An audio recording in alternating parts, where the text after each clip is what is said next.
私たち南部貧困法律センターは南部及びその先で平等を推進する原動力として地域社会と連携し憎悪を解体しヘイト団体への認識を広めています。くだらない話はやめろ。本当は何が欲しい？大したことじゃない。郵便受けをいくつか壊して大騒ぎを起こしてニュースに載るだけだ。世界中が君の主張を見るし報酬も出る。悪くない取引だろう。熱が高すぎて続けられなかったんじゃないの？捜査を恐れていないのか？もうその心配は言いよらない。仲間を焚きつけておけ。本日町の広場で KKK が集会を開き SPLE はこれを非難しました。よし。私たちな It's Wednesday. Good morning. Rise and freedom. Is the microphone working? Welcome to the Wake Up America show. I'm your host, Austin Peterson. Somewhere in Las Vegas last week, a man was unconscious in a medical chair while a technician burned a cartoon sponge off his arm for the 11th time. Down the street, metaphorically speaking, the Supreme Court of the United States was being asked to explain a decision it made in secret in February of 2016, passed between vacationing judges and handwritten notes that erased 200 years of constitutional precedent while Antonin Scalia slept. And yesterday, in Washington, D.C., the acting Attorney General of the United States and the Director of the FBI walked to a podium and announced that the Southern Poverty Law Center, the organization that has spent 50 years branding itself as America's foremost fighter of hate, had been secretly writing checks to the Ku Klux Klan.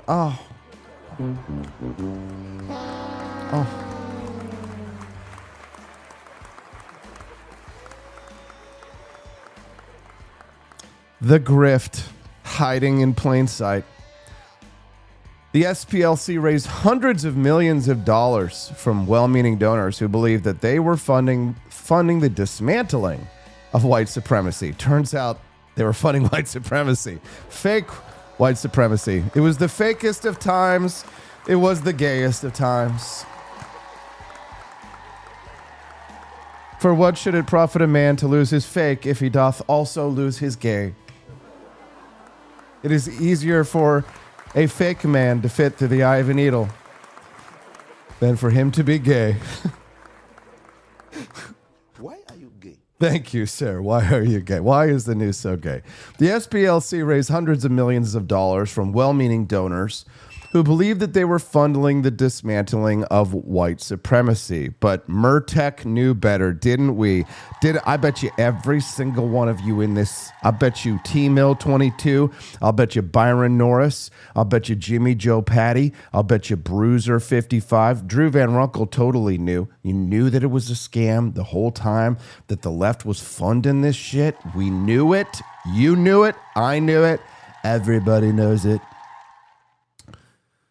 The SPLC raised hundreds of millions of dollars from idiots who thought that they were fighting racism. According to a federal grand jury indictment, I'm sorry, but if you donated to the SPLC, what these donors were actually funding between 2014 and 2023 was more than $3 million in payments directly to Klansmen, Aryan Nations members, and neo-Nazis. I knew it!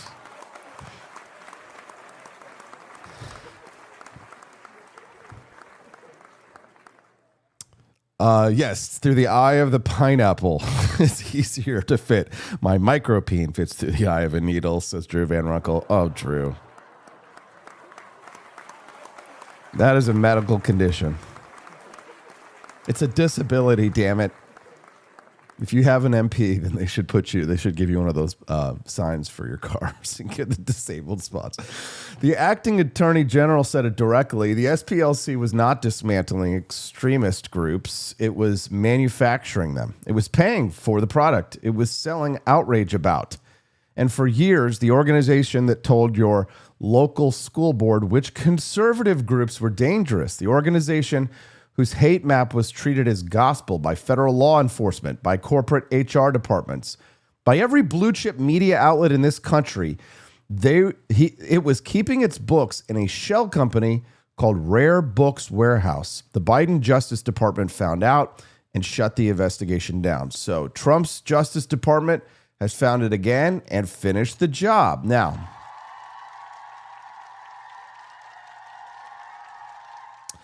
this is my shocked face.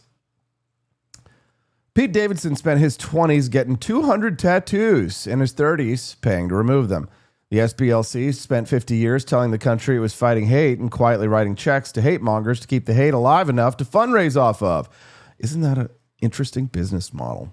The Chief Justice of the United States spent one weekend in 2016 quietly rewriting the rules of the highest court in the land, and the country spent the last 10 years living with the consequences without knowing that this all happened.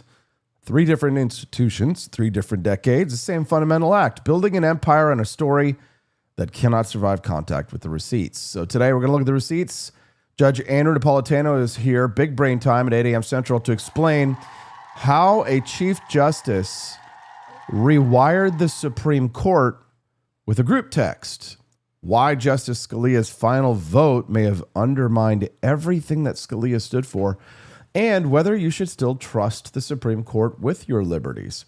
O.W. Root, for his first time on the Wake Up America show, he's from The Fitting Room, is here to explain what Pete Davidson's laser bill for tattoo removal tells us about American men, American style, and a culture that has confused trend following for identity, but then acted surprised when the invoice for the consequences for your behaviors and decisions have arrived. And we're going to walk you through the SPLC indictment this morning, the shell companies, the Klansmen on the payroll, the neo-Nazi who got paid $6,000 to take the fall for a break-in at a rival hate group's headquarters, and the single most important question nobody in the media is going to ask today.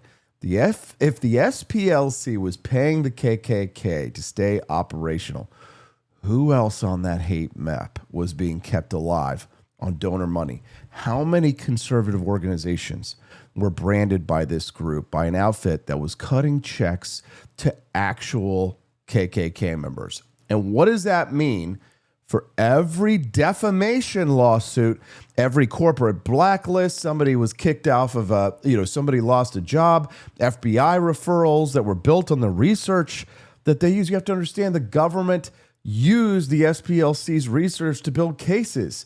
The SPLC have got to be freaking out today. The Supreme Court does not want to talk about what happened in 2016.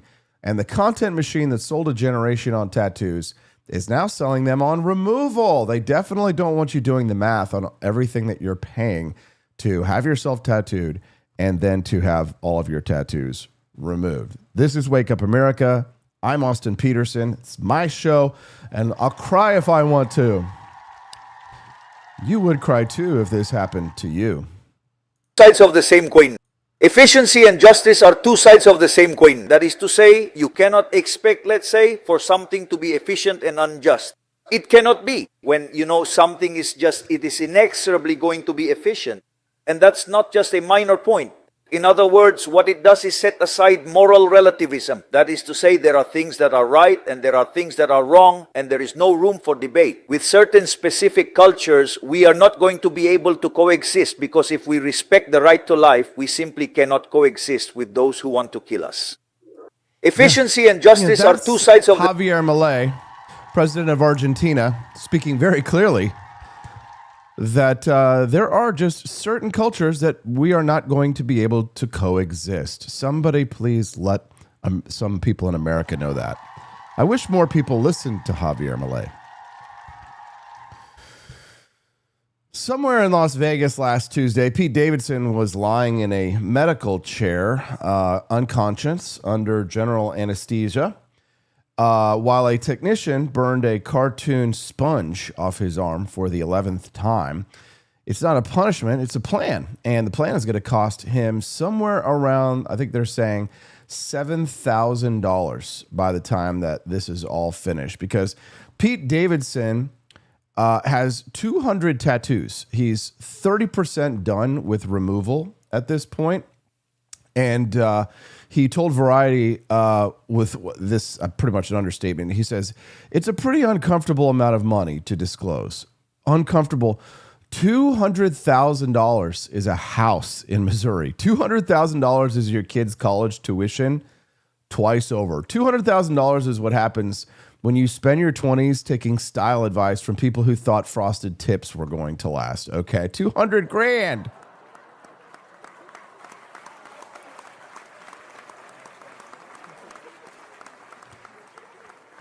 So Pete Davidson, seen their sans tattoos,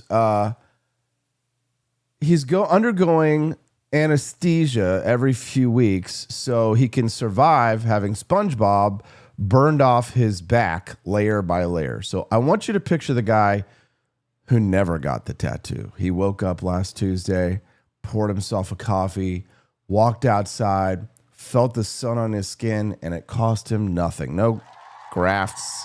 No burn gel. That guy is winning. That guy's always been winning. He just didn't know it yet because the culture spent 15 years telling him he was boring. This is my tribal tattoo. I know somebody who has your name on their ass.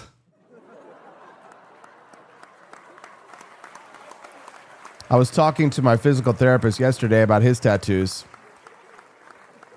And God bless them, the people over at JCMG and the physical therapy office are doing a great job. So this is not an attack on you and your tattoos.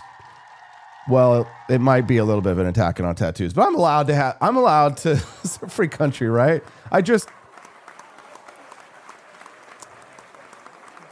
You start asking questions about the tattoos, and inevitably, whenever you talk to somebody about their tattoos, they never want to show that there's regret, but you can always detect regret. You can detect that feeling in their voice. It's like, you've got a guitar, big long guitar on your arm. So, you must be a guitarist. Yes. Well, I used to be. And I apologize for calling you out as an example, but we were writing this show right when you were working on my arm, my clean, beautiful tattoo-free arm, my body. When I get out of the shower in the morning, it's like, one of those statues in the British Museum. My wife she literally gasps when I get out of the shower in the morning. I'm not kidding. Ask her. She's like, every day it's like, wow. No tattoos. So, what we call ourselves now? Call ourselves clean skins. Clean skins. It's a new word. It's real. This is a new term popularized in Australia for people who never got tattoos in the first place. I want to speak directly to every clean skin watching this show right now. You were right. You played the long game. While everybody around you was getting sleeves and neck tattoos and infinity symbols, and remember that stupid little mustache people were getting on their fingers? And they're like, look, I'm a millennial. I eat bacon.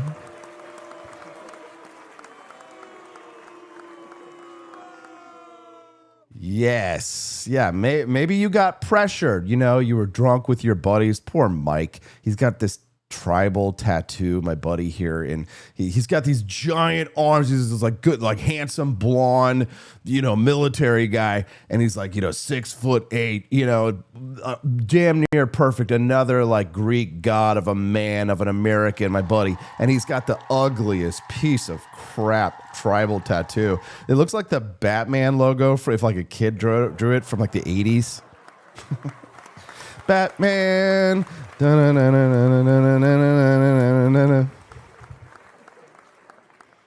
Thank you, Silver. Clean skins. Every clean skin got to drop $1.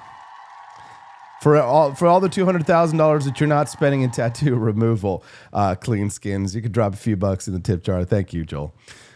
Maybe people called you boring. I remember thinking, dating a girl who had tattoos who thought that I was boring and having, you should get one. She's like, nah, that's good. I don't need to do that. And maybe somebody in your friend group made you feel like you were missing out, right? And maybe you said no anyway, right? That was not weakness.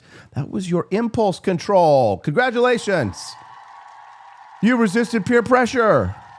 You made it to adulthood without making a lifelong decision. That was your prefrontal cortex. That was the part of your brain that handles long-term consequences. That was doing its job. Here's the science, and it's quite fascinating. The rational decision-making center of the human brain does not fully develop until age 25.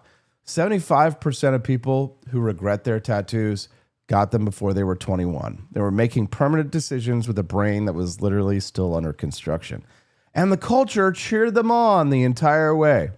Now, let's look at this industry's numbers, because this is where it gets really interesting. The tattoo removal market is worth nearly $1 billion in 2025, and it's going to nearly double by 2030. The same celebrity culture that normalized tattoos is, guess what they're normalizing now? They're now normalizing removal. Interesting. The same media that ran breathless profiles on Pete Davidson's sleeves in 2018 is now running breathless profiles on his bare arms in 2026. The content machine, of course, wins both ways. The tattoo parlor wins on the way in, and the removal clinic wins on the way out. The only person who loses is the kid who followed the trend. And that kid is now an adult sitting in a laser chair wondering how 12 sessions at $600 each is going to hit his credit card. Pete Davidson described it himself, quote, "They burn off your skin and then you've got to do it 10 more times. General anesthesia for a decision he made watching Game of Thrones." So he's exhibit A for what happens when a generation mistakes trend following for identity and this obsession with identity politics. And the clean skins, the boring ones, are sitting pretty with clear skin, no laser appointments, no 6-week healing windows, and no complicated math on how many years and dollars it will take to look like themselves again. They always did.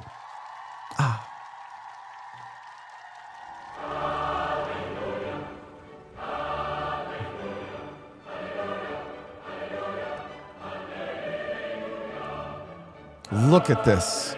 Beautiful. Here.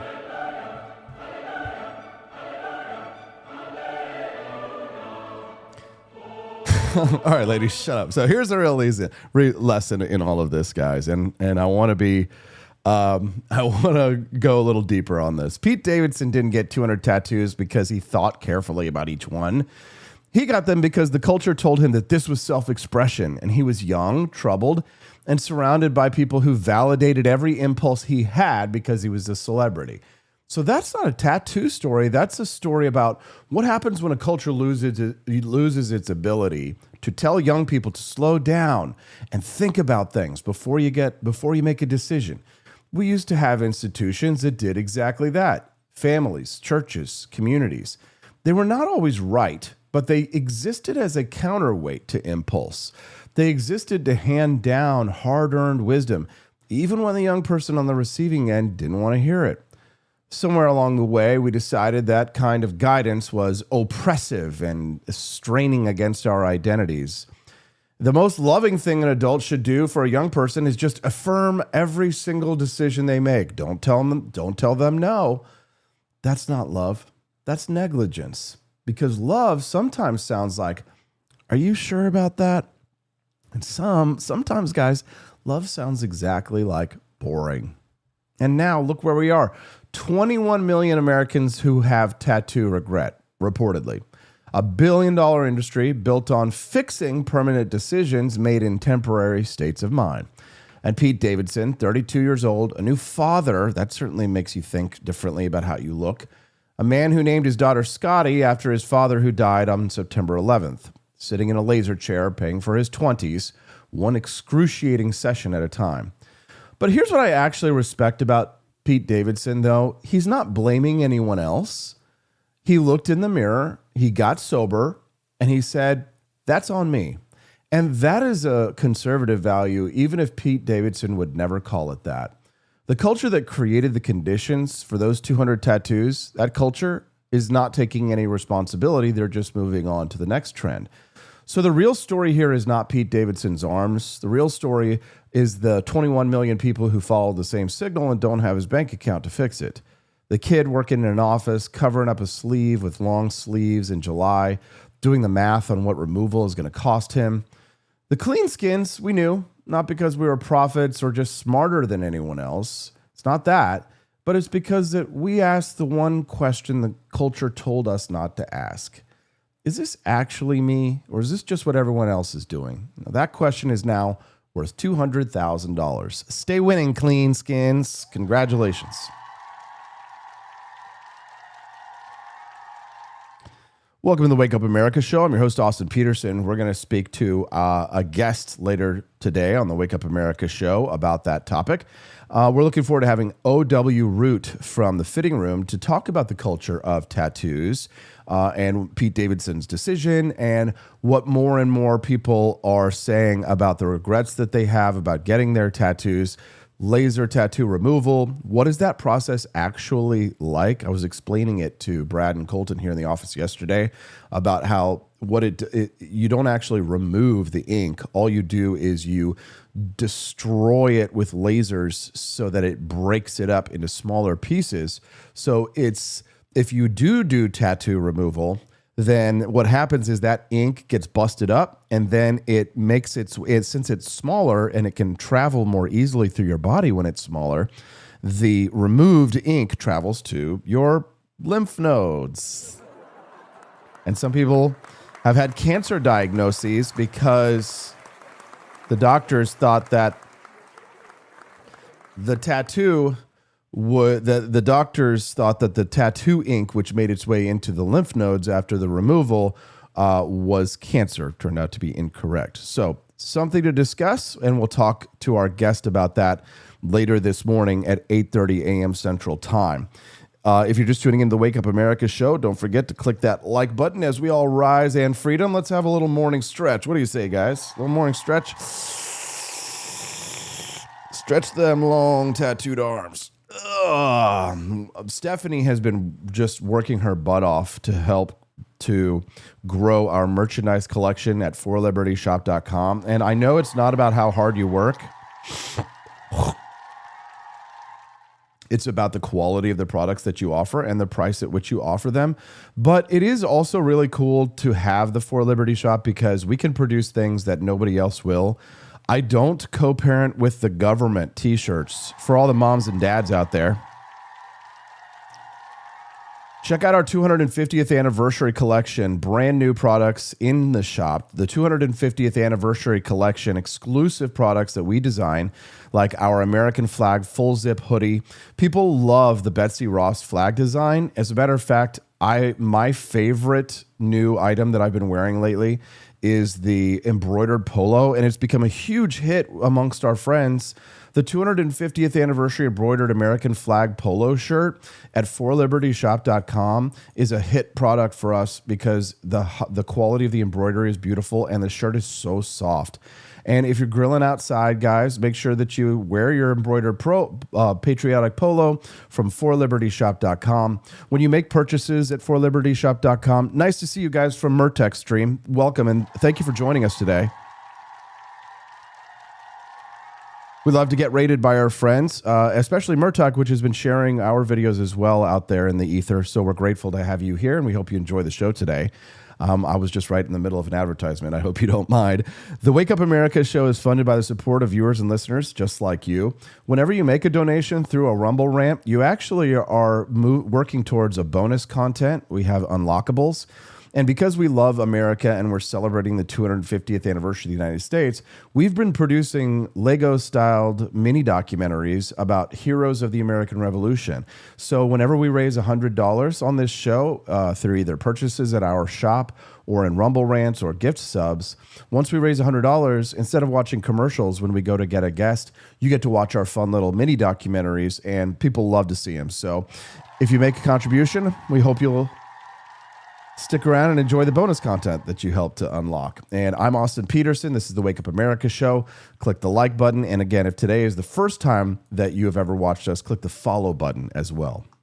I just want to make sure I understand. You're alleging that the Southern Poverty Law Center was paying the leaders of KKK and other groups to continue their operations? Is that...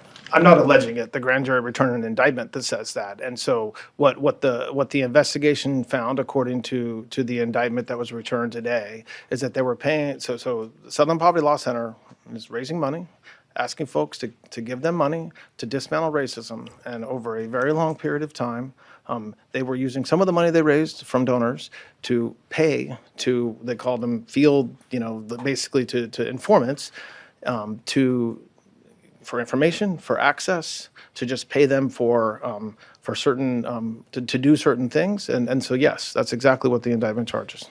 Let's go back to August 11th, 2017, Charlottesville, Virginia.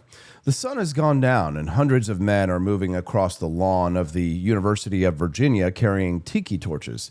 They're chanting. They've been organized. Somebody booked the buses. Somebody ran the logistics. Somebody was in the leadership chat group coordinating exactly who was going to show up, where they were going to stand, and how they were going to get there. And according to a federal indictment handed down yesterday by a grand jury in Montgomery, Alabama, that somebody had a prepaid debit card in his pocket that had been loaded with money routed through a shell company. The shell company was called Fox Photography. The money came from donors. And the organization that sent it, the organization that loaded the card, created that shell company and directed that man to attend that rally was the Southern Poverty Law Center. The same Southern Poverty Law Center that would spend the following week raising millions of dollars off the violence that occurred there. Now, just let that land for just a second there. All right, the indictment is 11 counts: wire fraud, bank fraud, conspiracy to commit money laundering. And the allegation that is at the center of all of this between 2014 and 2023 is that the SPLC secretly funneled more than $33 million in donated money to at least 8 individuals embedded in violent extremist groups.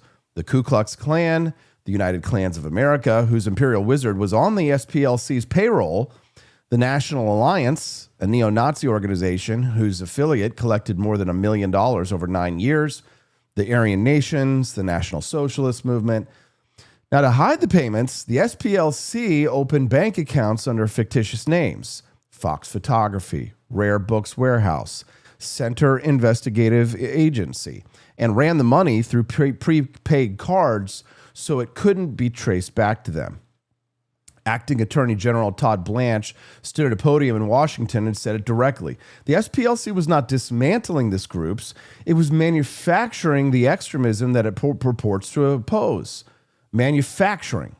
So that is a federal prosecutor using a specific word on purpose. The SPLC was not monitoring hate. It was not passively observing it. According to the United States government, it was paying for it. And then it was raising money off of it. The donor in Minnesota who wrote a check to fight the Klan was funding the Klan. The fundraising letter that described an urgent and growing threat of organized white supremacy in America, that threat was being kept warm on the SPLC's own dime. This is not a story about a nonprofit that just makes some accounting mistakes and Ilhan Omar suddenly is a millionaire overnight. This isn't a story about an organization that needed the product it was selling fear about and went out, bought more of it when the supply ran low. Right? When the demand for racism outstrips the supply, someone will manufacture more of it. Yesterday, a federal grand jury put that sentence on the record, and we're just getting started. So let's picture, if you will, a corporate boardroom, say somewhere in America, circa 2019, 2020, 2021. A chief diversity officer is standing in front of a slide deck. The slide has a map on it. It's a color-coded map. Hundreds of dots scattered across the country. Each dot is an organization that the Southern Poverty Law Center has designated as a hate group. The presenter points at the map and says, "This is the threat environment that your employees here are operating in. This is why we need this program. This is why we need this budget for our DEI programs." The map has been called the SPLC Hate Map, and it's been cited as authoritative by Fortune 500 companies, federal agencies, and university administrators, bank compliance departments, and media outlets across the country. Have been using this for the better part of 3 decades. And according to a federal indictment, that map was being populated in part by the people that the SPLC was paying. So you have to understand what this means for the industry that grew up around this demand for racism. I mean, the SPLC, Juicy Smollett got nothing on the SPLC.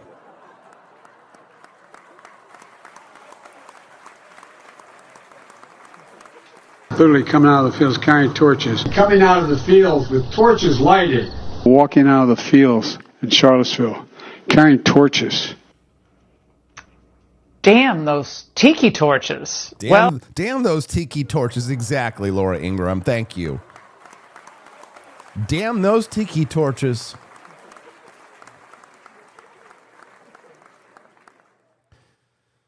American corporations poured billions of dollars into diversity and inclusion programs over the past decade, and the single most important input that justified every dollar of that spending was the credible, documented, authoritative existence of an organized hate threat in America.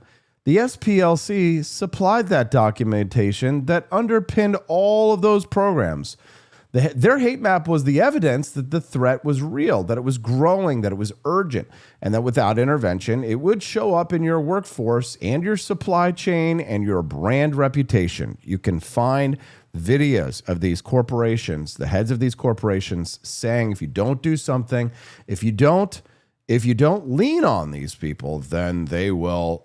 As a matter of fact, I think I have that clip, and it's I had put it in a coffee commercial that I made.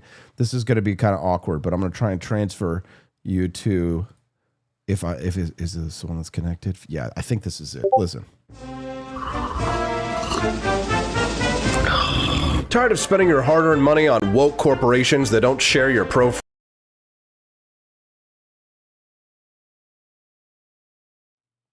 No, I don't have it anymore. But it was the CEO of BlackRock saying something like this. If you don't lean on some of these people. So the evidence that the threat was growing that justified these DEI programs in your place of business was this SPLC hate map. Right? It was showing that the threat was growing. It was urgent. You have to intervene into your workplace. If you take the SPLC map away, then the urgency of this disappears. Take the urgency away, and the consulting contract doesn't get signed. Right? You don't get paid. Take the contract away, and this industry here doesn't exist. The entire ecosystem rested on the credibility of that map that you're looking at on your screen right now. And the map was being maintained in part with prepaid cards loaded with donor money and sent to Klansmen. Now, add the academy, because the corporate diversity industry did not invent itself. It was staffed by graduates of university programs that spent 30 years building hate studies and extremism research as legitimate academic disciplines. Those programs needed data. They needed citations. They needed peer-reviewed evidence that the threat that they were being funded to study was real, and it was active, and it was worth the grant money and the tenure lines and the conference budgets that they were spending in order to justify the insertion of wokeism into the academy. The SPLC supplied all of this, all of the research that was necessary. Their research was cited in academic papers. Their designations informed curriculum. Their hate map was treated as a primary source material in classrooms across the country. And every graduate who walked out of those programs and into a corporate diversity role or a government compliance office carried the SPLC's framework with them. A framework that, according to a federal grand jury, was built on a foundation the organization was partially constructing itself. So this is the architecture of the hate industrial complex. The SPLC identifies the threat. The academy studies the threat. The corporate sector built compliance infrastructure around that threat, and every layer of that system generated revenue. It justified budgets. It produced careers. As long as the threat stays credible, you've got a job. As long as the dots on the map kept multiplying, And boy, did they keep multiplying as long as someone kept the Klan operational enough to report on. The indictment alleges that the SPLC made sure someone kept the tiki torches lit. When the demand for racism outstrips the supply, the industry builds its own supply chain. And for 9 years, nobody in Washington wanted to look at the receipts. And my bosses insisted that we move out of the house for a week. You know, at one point I was notified last year by a letter from a federal court in New York State that a certain guy and my bosses insisted that we move out of the house for a week. Oh boy, because the guys that we hired to look like they were coming to kill us had come at the wrong time.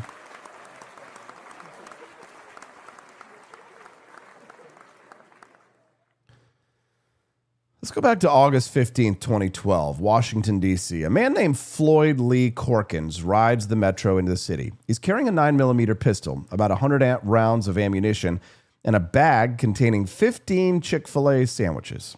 He walks into the lobby of the Family Research Council, tells the security guard he's there for an internship interview, and then pulls the gun. The guard, a man named Leo Johnson, takes a bullet, still manages to tackle him and stop the shooting before anyone else is hurt. When the FBI sits Corkins down and asks him how he chose his target, his answer on camera was, Southern poverty law lists anti-gay groups. I found them online, did a little research, went to the website. Well, the Family Research Council was on the SPLC hate map. Corkins found it there. He walked in with the gun, and the Southern Poverty Law Center did nothing. They said nothing, and they left the Family Research Council on its map. And now that is the downstream damage, and that is documented. That is on FBI interrogation footage, and that's what happens when an organization with the credibility and the reach of the SPLC uses its hate map as a political weapon instead of an actual investigative tool. Because that map was not just used by Floyd Corkins. It was used by banks to deplatform conservative organizations. It was used by corporations to blacklist vendors and terminate donation matching programs. It was used by schools and universities to cancel speakers and defund student groups. It was used by federal law enforcement, including the FBI, to generate internal intelligence memos about the threat of domestic extremism. And every organization on that map, the Family Research Council, Moms for Liberty, Turning Point USA, Alliance Defending Freedom, they were placed there by an organization that, according to this federal indictment, was simultaneously cutting checks to the KKK. Now, here's the question that nobody in the legacy media is going to be asking this morning. And if you're type of person who likes to write things, if you're a type A personality, write this down. If the SPLC was paying extremists to stay active, to promote their groups, coordinate rallies, to keep the pipeline of reportable hatred flowing, what does that mean for every investigation that was launched? Think about every defamation case that was settled, every corporate blacklist or person fired that was built on that research. What does that mean for the credibility of every hate crime statistic that cited SPLC data as a source? What does it mean for every congressional hearing where an SPLC representative testified as an expert? And most importantly, if their own informants were stoking the very hatred the SPLC was reporting on, how much of what ended up on that map was organic? How many of the dots were real, and how many of them were kept alive on prepaid cards loaded in Montgomery, Alabama? The indictment doesn't answer that question. It just makes it impossible to ignore. And oh boy, we're going to find out. This is what I voted for, by the way. I voted for this. Racism is down, people! Unless we get these hate crimes up, we are out of a job! No more matcha lattes! Is this getting through to you? If there's not enough racism, what if we made racism? That's it! We don't care how you do it. We just need more hate crimes.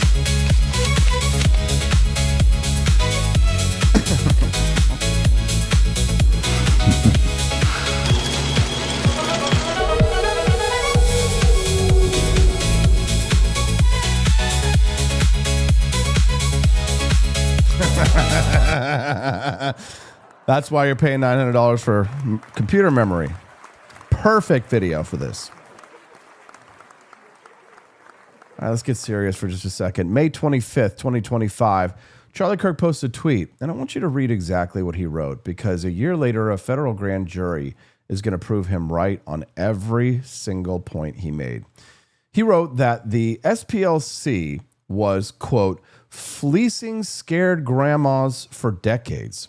He said they were sitting in their Montgomery poverty palace crying about hate to line their pockets. He said their game plan was to scare financial institutions into debanking conservatives, pressure schools into canceling them, and listen to this, guys, because it's going to hit a little differently than it did a year ago. Charlie Kirk wrote that being on their list meant they were terrified of how effective he was. And then he said what every time they that he said what he said, and then he said what he said every time they came for him. Maybe somebody should take a hard look at where all that nonprofit money is really going. Somebody did, and Charlie Kirk is not here to see it. Rest in peace.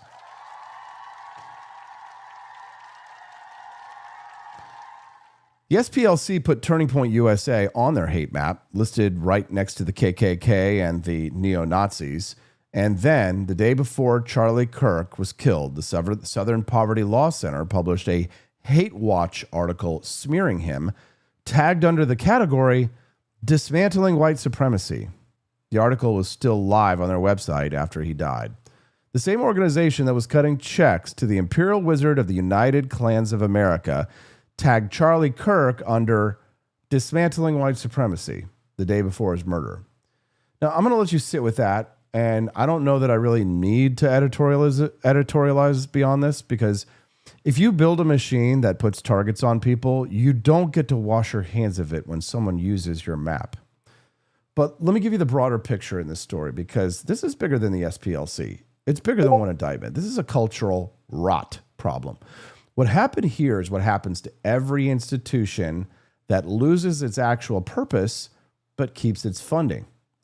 The SPLC was founded in 1971 by men who did civil rights litigation, taking the Klan to court, bankrupting actual violent organizations through lawsuits that actually worked. That was legitimate, meaningful work. But at some point, the threat that they were built to fight began to shrink, and the institution did not shrink with it. The fundraising machine kept running. The donor list kept growing. The endowment crossed $500 million. And an institution with that much money and that much infrastructure doesn't quietly just declare victory and go home. It finds a way to keep the threat that it's fundraising off of alive. This is how institutions work. This is what happens when you build an organization around a problem instead of a solution. The problem becomes the product. And when the product starts running low, you find a way to restock the shelves. Here's the prophecy part of all of this. This is where I want every person who's watching, listening to the show, please lean in and pay attention very closely. Charlie Kirk called this in May of 2025. The former staffers who called it a con, they called it years before that. The conservative organizations that warned the media about using that hate map as a credible source called it way back in 2017. After Floyd Corkins, after the FRC shooting, it was already documented on FBI interrogation footage that the map had been used to plan an attack on an American conservative institution. And they were told they were paranoid. They were told they were trying to discredit civil rights work. They were told they were racist. They were told the SPLC was beyond reproach. Well, yesterday, a federal grand jury in Montgomery, Alabama, in the same city as the Poverty Palace, said otherwise. Receipts, they always come out. It's just a matter of when. The machine always breaks down, and the people who told the truth before it was safe to tell it deserve to have their names said out loud. Charlie Kirk was one of them. Rise and freedom. God bless Charlie Kirk. Narrative that the rich people aren't paying enough. And this is one of the things that I've seen progressive podcasters talk about, the wealth tax. And they were talking about imposing a wealth tax on billionaires. And they're like, stop being greedy, pay your fair share. Like, what is your fair share and where is it going? Like, if you could show me that an increase in taxes would fix all the problems, I said this when I lived there, I wouldn't mind paying more taxes if they fixed everything.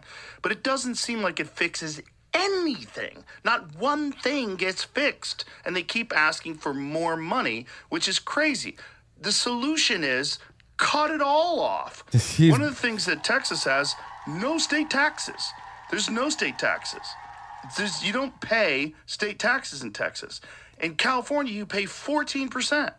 So they're incentivized to take that money and do with it whatever they want. And so the more they can come up with, like building tiny homes or whatever the fuck it is, it's just incentives for them to siphon money. Yes. The narrative that the rich people are. He's beginning to believe. Good morning, everyone. Welcome to the Wake Up America show. It always makes me smile whenever we cross that 100 viewer live mark in the morning on the Wake Up America show. Glad to have you here. I hope that you and your family are going to have a wonderful, beautiful day. If you've never met me before, my name is Austin Peterson, and this is the Wake Up America show. It's a live 5-day-a-week morning news talk show where we stretch and we kick and we talk about the news and we have a good time and we try and make you laugh and start your day the right way. We love America. We're right-leaning. And I hope that you'll find a home here and join our community.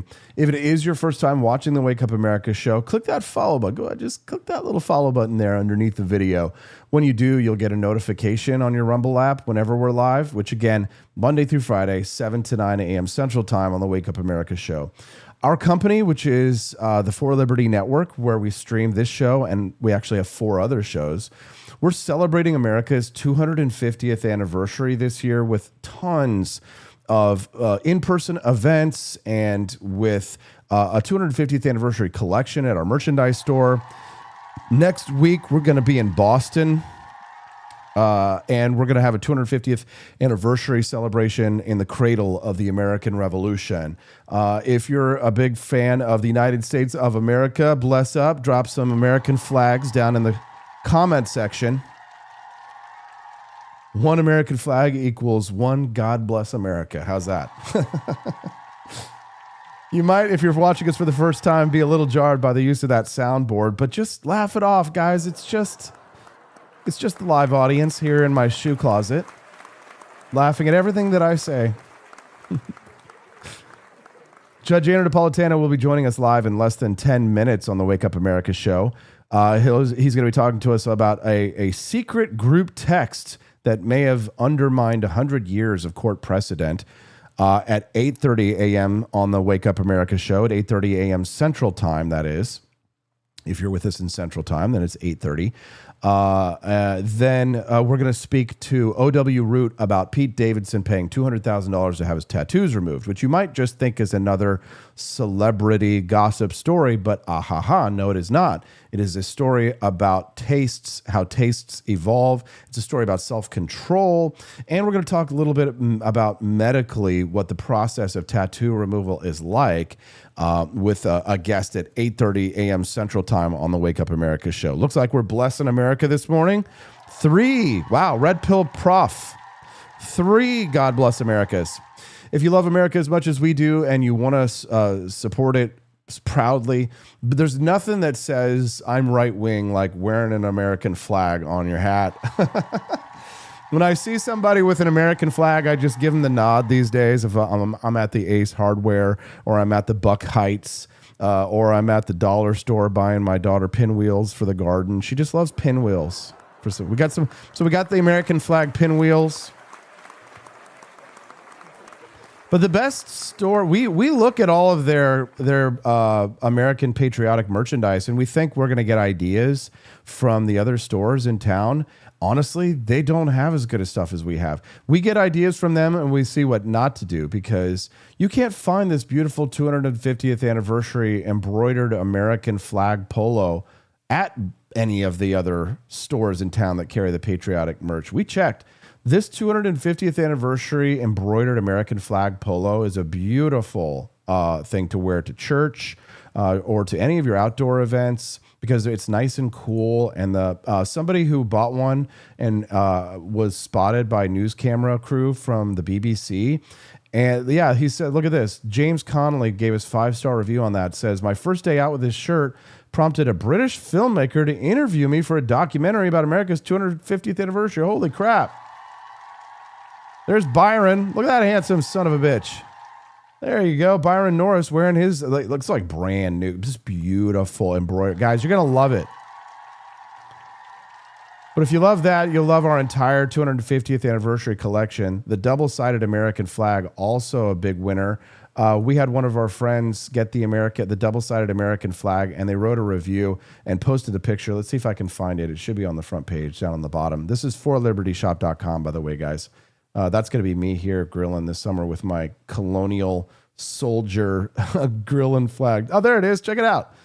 Becky Group, St. Selma. So head on over to forlibertyshop.com this morning, guys, during the live show. When you go to forlibertyshop.com, you will see all of our beautiful merchandise for the 250th anniversary collection. When you make a purchase during the live show, it helps to unlock the bonus content. But since we haven't unlocked the bonus content yet, we've only raised 27 out of 100. I guess that means it's commercials for you. While I go get Judge Andrew Napolitano, it's the Wake Up America show on the 4 Liberty Network. Don't go away.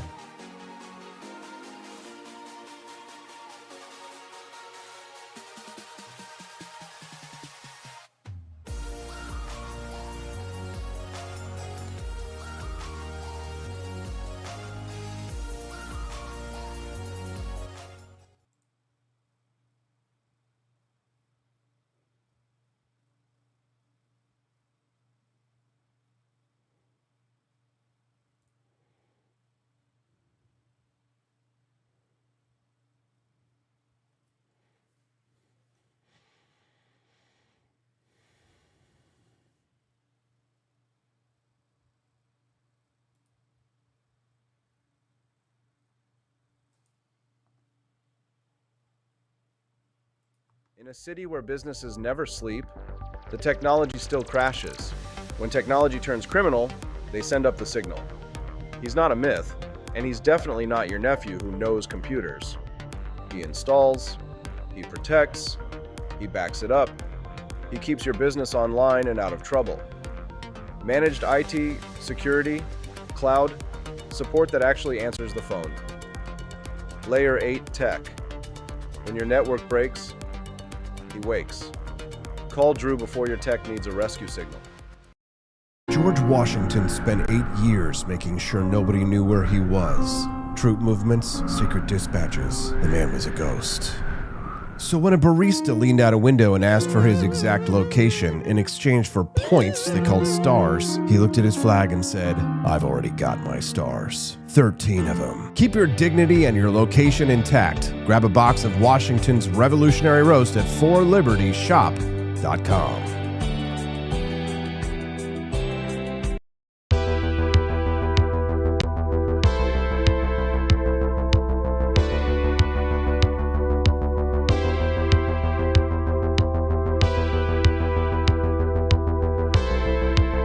Are you tired of the strange radioactive effects of leftist culture?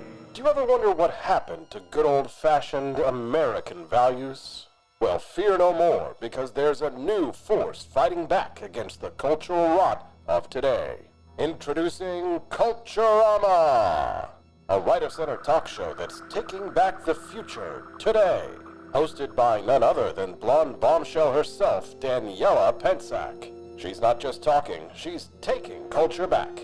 With sharp takes, brilliant guests, and a few surprises along the way. Tune in to the live video podcast twice a week, because the future doesn't have to be weird. It can be Culturama. If there wasn't going to be somebody who was a fiery champion of liberty, somebody who would get out there and who would be aggressive, and if they wouldn't do it with more fire or passion than I had, then I would go and I would fight this battle for us.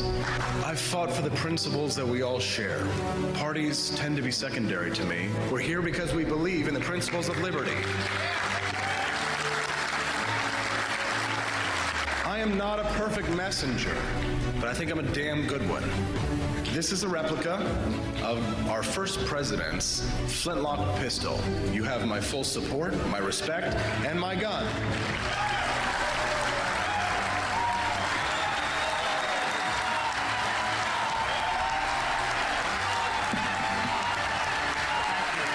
I think that at the heart part of my philosophy is much more libertarianism than well, that's the fashionable word these days, I guess. A conservative is no longer just that. He's a libertarian. And always has been.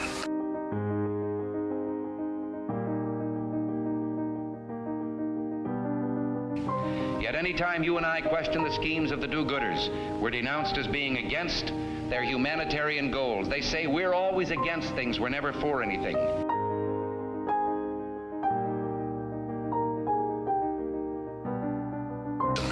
And what is fascism? Fascism is private ownership, private enterprise, but total government control and regulation.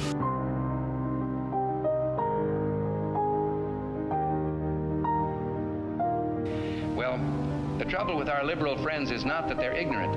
It's just that they know so much that isn't so.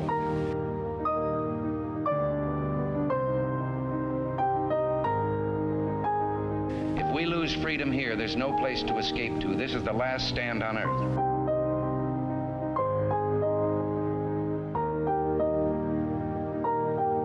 This is the issue of this election. Whether we believe in our capacity for self-government or whether we abandon the American Revolution and confess that a little intellectual elite in a far distant capital can plan our lives for us better than we can plan them ourselves.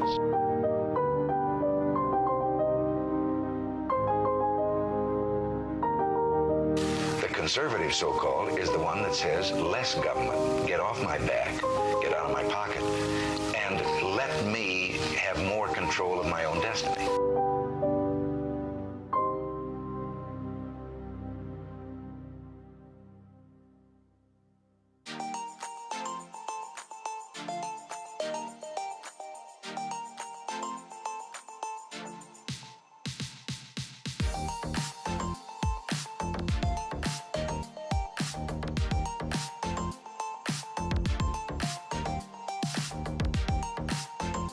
The left in America tells us not to have kids to save the planet, but in Cuba, they stopped having kids because the state destroyed the earth.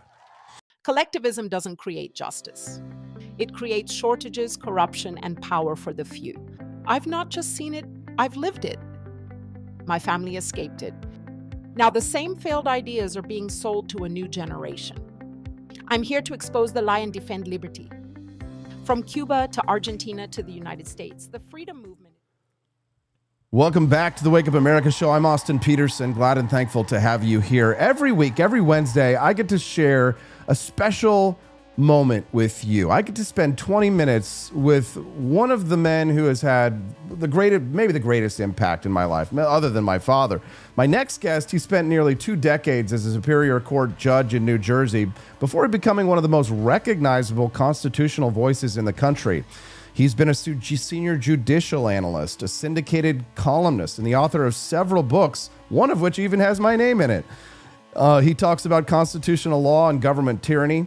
He has a new piece out this week called A Secret Act of Judicial Tyranny, and it's about something called the shadow docket that every American needs to understand. Joining us live to discuss that and other news, Judge Andrew Napolitano, host of Judging Freedom. Welcome back to the Wake Up America show, Judge. Pleasure to be with you. Good morning, Austin. Thank you for the generous introduction. Judge, you are always kind of making my jaw drop with your takes on things because you always surprise. There are some things maybe I would ask you about that I know how you would feel. But when I asked you this morning about the Southern Poverty Law Center and the grand jury indictment against them, your take really surprised me. So what was your reaction to Kash Patel, the director of the FBI, coming out and accusing the SPLC of giving money to foment hate groups that they could then rally against? I thought it was a joke. I mean, indicting a nonprofit corporation accomplishes nothing. They could collapse the nonprofit this afternoon and open up a new one, and then there's no defendant. I mean, the purpose of an indictment is to charge human beings with unlawful behavior. There's no human beings here named in the indictment. Look, I can't stand this group. They've attacked me because of my traditional Catholicism, but they have the right to attack whoever they want. They have the right to spend their money however they want. It's none of the government's business. What the public should know is that they were FBI assets for 30 years. taking FBI agents under their wings, and the agents masqueraded as Ku Klux Klanners, members of their organization, members of organizations they were trying to infiltrate. Somehow the relationship went sour, and the government does what it likes to do when it gets burned, charge somebody with a crime. Now, but they didn't charge a person with a crime. But where are you going to go charging a nonprofit organization with a crime? Don't you think that's next, Judge, that they would narrow that down? Because if they were taking donor money and they were then using that money to give to the Ku Klux Klan, as was alleged, then they've committed a form of fraud against their donors, have they not? Apparently, they've been doing it for years with the FBI's consent. Well, the FBI was fully aware of this. This is just another Donald Trump, I hate these people, use the power of the DOJ to go after them. If the donors want their money back, they'll give the money back. Look, this is a bunch of left-wing pinko creeps that hate Catholics, hate conservatives, hate libertarians, but they have the right to have that hatred and to spend their money to manifest it. But they have no right to have the FBI use their research, their fraudulent research, and their fomenting of hate crimes, and then have my tax dollars pay for all of the programs in government that were these diversity, equity, and inclusion programs that were based on that research alone, specifically, Judge. Well, that's the government's wrongdoing, not theirs. Well, it is the government's wrongdoing. But I mean, if they have been also defrauding their own donors, I mean, libertarians believe in laws against force and fraud, and certainly the SPLC has committed a form of fraud, have they not? Why do you believe what the FBI says? Why do you assume that there was fraud here?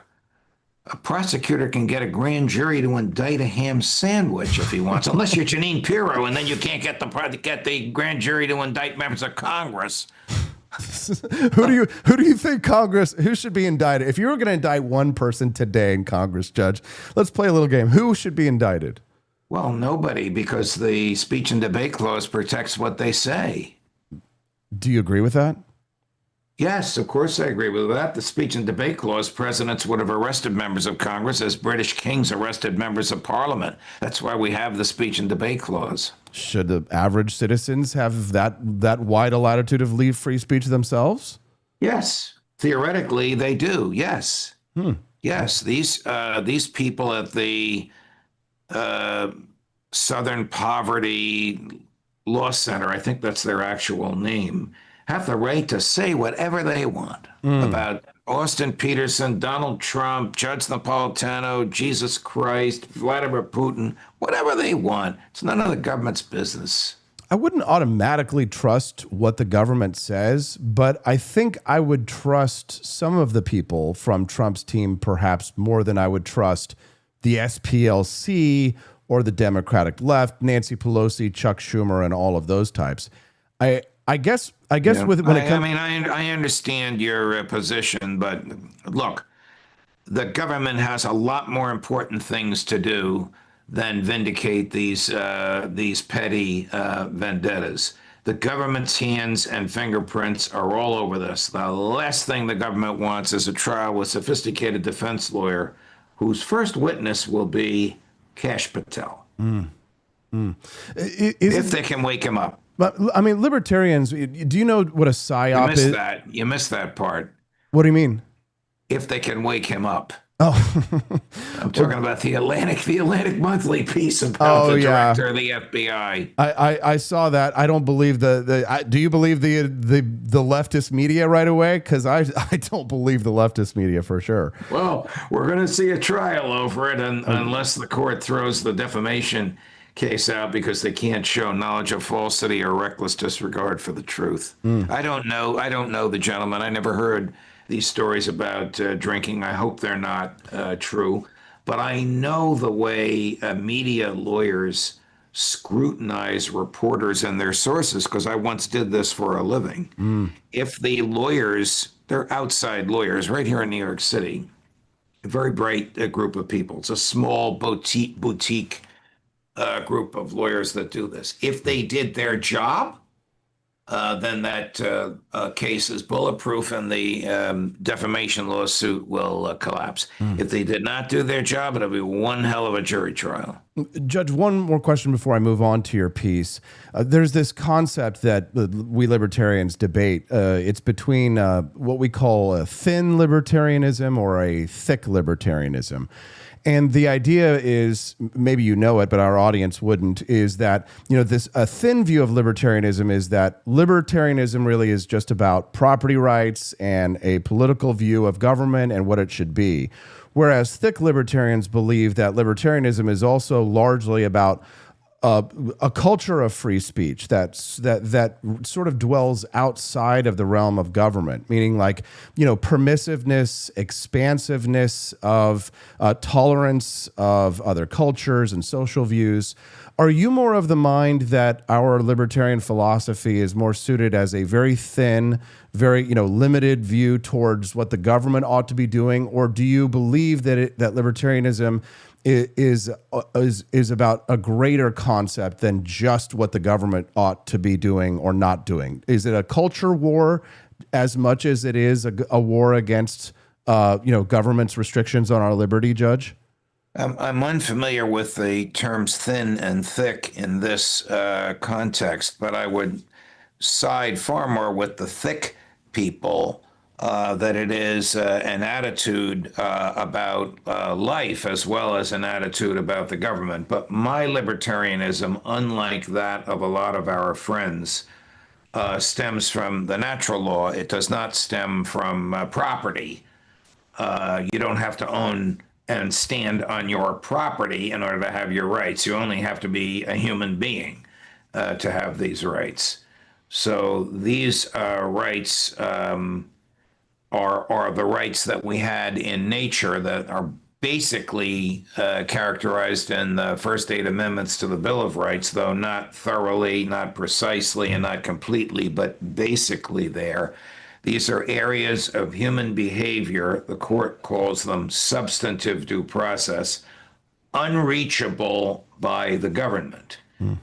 Now, can I throw somebody out of my garden party because I don't like what they're saying? Yes, because it is my private property on which the garden party is taking place. Can I use the power of the government to go after that person? I suppose if they refuse to leave, I can use the power of the government. But once they leave, I have no ability to do anything with this person, and I should tolerate what they say. But I don't have to hear it in my garden party. These are the kind of discussions, Judge, that you will not hear anywhere but maybe your own Judging Freedom podcast, because I know it seems esoteric, but as I continue to grow and learn and adapt and change even over the years, as new information comes across my feeds and I learn maybe I was wrong about certain things, I agree with you. We definitely should look at libertarianism as more expansive than just a simple philosophy about what government should do or not do and what is the legitimate role of government. And I guess that's why I actually think that the pushback against the SPLC is so important, because that hate map was also used, Judge, to tyrannize our fellow American citizens, who many of them were who lost defamation cases, who lost jobs, their lives were destroyed, or many of these other nonprofits that were shut down because there was a shooting at the Family Research Center for a man who found them on the SPLC's hate map. So I guess my concept is that the SPLC acts in a very anti-libertarian way culturally, and that resistance to that sort of strain of leftists, as you call them, leftist pinko commies, that is a necessary and an important thing to do, because it has infected our culture through DEI, built upon the back of years of affirmative action. So it's kind of like the government and the corporations and the nonprofits and the Federal Reserve become this evil hydra of leftist communism, which comes from every institution, Judge, not just government institutions. If what you say is true, then the government should sue them for their assets. But to indict them, as I told you earlier, without a human being as a defendant, is really, in my view, ridiculous, wasteful to the point of being frivolous. Now, maybe there's a method to their madness. Maybe they are going to indict some people. I don't know. But in terms of their using their dollars to smear people, the remedy for that is the force of opinion. It's not the force of the criminal law. I mean, if a Trump Justice Department can do that to the Southern Poverty Law Center, then fill in the blank. Gavin Newsom Justice Department can do it to National Right to Life. I mean, this business about indicting people and using the government to go after them because you don't like what they say, because their words have hurt and stung people, is not a proper role for government, in my view. I think I understand, and I might disagree simply because of the leftists' long march through the institutions, where when the Weather Underground terrorists of the left in the 1970s and 80s finally institutionalized themselves, they took over academia, they took over major news organizations, and it's this kind of woke mind virus that is turning our country to the left, which I hate to see, and I know you do too. But Judge, I want to have you set the scene for your piece this week. Help us understand February 2016. So Justice Scalia is on vacation. Chief Justice Roberts is passing notes between colleagues, like at study hall. So what was actually happening in 2016? Why did it take 10 years for the public to find out? What was going on? Well, the Supreme Court, by some illegal means, the New York Times, by some illegal means, got its hands on handwritten notes that were written by each of the justices. I wish we had had this 10 years ago. I wish Justice Scalia had lived, because he would have condemned the abuse that this propagated. The EPA announced the Clean Power Act. So not enacted by Congress. It was enacted by the EPA. Its purpose was to shut down coal-fired power plants and to move them to non-fossil fuels and solar. In my view, the EPA is unconstitutional. In my view, only Congress could have done that, and it probably would have been unconstitutional for Congress to do it. But under the law at the time, and still today, Congress has authorized the EPA to enact these draconian regulations, often because Congress lacks the fortitude to do it itself.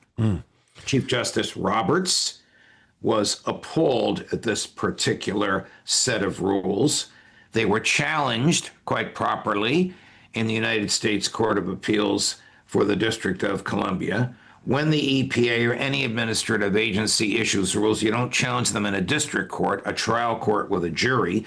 You challenge them in an appellate court, a panel of 3 judges who presume under the law that the administrative agency's scientific findings are accurate. Now, Chief Justice decides, I'm going to take this case away from the appellate court, and we're going to, without briefs, without oral argument, without meaningful interaction among ourselves, stop the government from doing this. That was an act of tyranny. It happened during the court's midwinter break. Justice Thomas was in his RV in the Southwest somewhere. Justice Kagan and Ginsburg were in Europe. Justice Scalia was on that infamous, because he died there, it's the only reason it's infamous, hunting expedition in Texas. Somehow the chief got notes to them, and somehow they all voted 5-4 to take this case, which hadn't been ruled on yet. So when the court does that, it's giving itself original jurisdiction, which the Constitution says it doesn't have. And to create what's called the shadow docket, which now has been used by John Roberts and company hundreds of times, is where the court simply says yes, no, stop, go, without giving an opinion, without giving reasons. This was the first of those shadow docket cases. It's an act of judicial tyranny. I condemn what the EPA did, but the remedy is not judicial tyranny. The remedy is for Congress to undo it. Boy, do I hate Congress, Judge, and boy, does the rest of the country don't do too. their job. Well, I hate them so much, Judge. I hate them. It's not just Trump that has intimidated Congress. Obama was in the White House at the time, and Congress chose not to do this. You were there once when I was interviewing Charlie Rangel on the set of our Fox Business show when one of you in my ear said, Judge, the U.S. is bombing Libya. And I looked at him. I said, did you know about this? Did Congress declare war on Libya? And he said, no. Do you care? No, I don't care. Congress doesn't care. Gaddafi's a bad guy. If we get rid of him, that's good. If it fails, it's Obama's fault. That's Congress's attitude. I will never forget, Charlie Rangel. You guys are arguing over the proper role of government, and you were talking about, but you were like, you were yelling, we need a small government, a limited government. He goes, it's a big government, Judge. It's a big, and it should be bigger. And you were just, rather than explode in anger, you exploded with laughter because he had that voice. He talked like this. He talked like this all the time. It's a big government, Judge, and it's a wonderful government. With that New York accent. God bless. I mean, and you guys got along well despite disagreeing on pretty much everything. Yes. It's a shame that Congress is so feckless, Judge.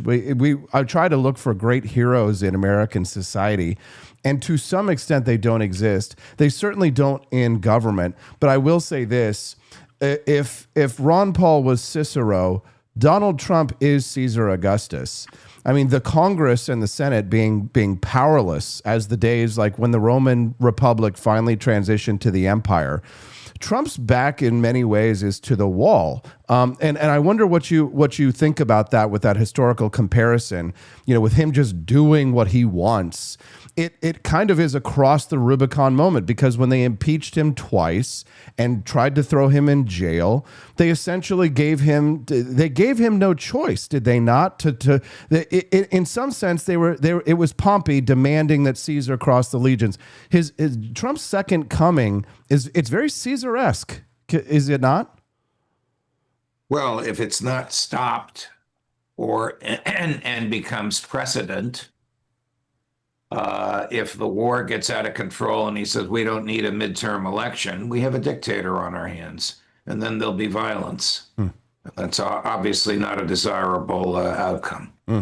Judge Andrew Napolitano, host of Judging Freedom. Who do you have coming up on your show, Judge? Oh, my goodness. I have Professor Mohammad Marandi, born in Virginia, but at the University of Tehran, who's going to answer this question: why is Iran refusing to negotiate with Netanyahu's puppets? But more important than that, I have Joe Kent at 11 o'clock this morning. The great Joe Kent, who said to Tulsi Gabbard and to President Trump, you guys both know what I know, and that is that Iran is no threat to the United States, and here's my resignation. Certainly not anymore. Judge Andrew Napolitano, thank you very much for your time today, and we're so grateful that you share your deep, thoughtful, constitutional views on things. We'll see you next week. All the best, Austin. Thank you. Thank you. Racism is down, people! Unless we get these hate crimes up, we are out of a job! No more matcha lattes! Is this getting through to you? If there's not enough racism, what if we made racism? That's it! We don't care how you do it. We just need more hate crimes.